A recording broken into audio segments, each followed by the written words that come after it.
आप क्या सोचते हैं मार्केट को बीट करना गारंटीड है क्योंकि आपने सारी चीजें सही करी हैं? दोबारा सोचिए। Here is why I am okay with not coming on top and you should be too. Investing क्या है? इन्वेस्टिंग है एक प्रोबेबिलिटी का गेम।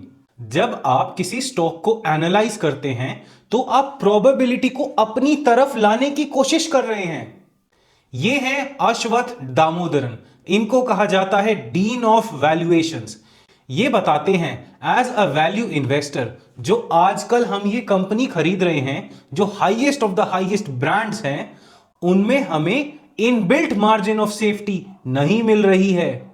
हम इंट्रिंसिक वैल्यू से कहीं ज्यादा प्राइस पे कर रहे हैं उन ब्रांड की सेफ्टी अपने पोर्टफोलियो में लाने के लिए।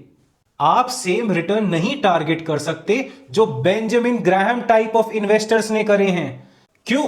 क्योंकि जब बेंजामिन ग्राहम शेयर मार्केट में बाइंग की सलाह दिया करते थे तब काफी कंपनीज का मार्केट कैप उनके वर्किंग कैपिटल से भी कम हुआ करता था।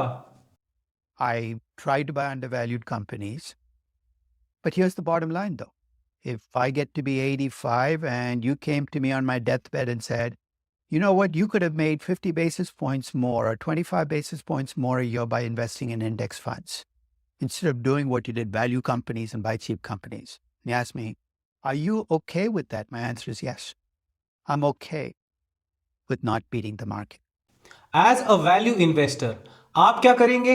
आप इन्वेस्टमेंट्स को बाय करेंगे, उनके लिए उनके ऊपर रिसर्च करेंगे, अपना कीमती वक्त जाया करेंगे, उसके बाद मार्केट में जो न्यूज आएंगी उनको देखेंगे, मैक्रो इकोनॉमिक्स के बारे में पढ़ेंगे, कॉन्फ्रेंस कॉल अटेंड करेंगे कंपनीज की कि कंपनी फ्यूचर में क्या करना चाहती है, उसके बाद कंपनी की बैलेंस शीट पर ध्यान रखेंगे।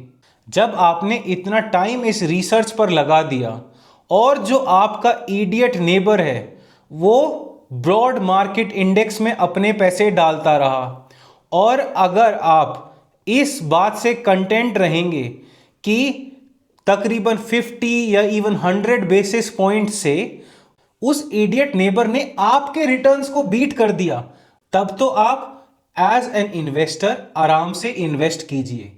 And that I think is critical because if you keep telling yourself, I did the right thing, therefore I should beat the market, therein lie the seeds for being righteous, for being indignant, for getting angry. I mean, when you get angry at markets, nothing good comes out of it.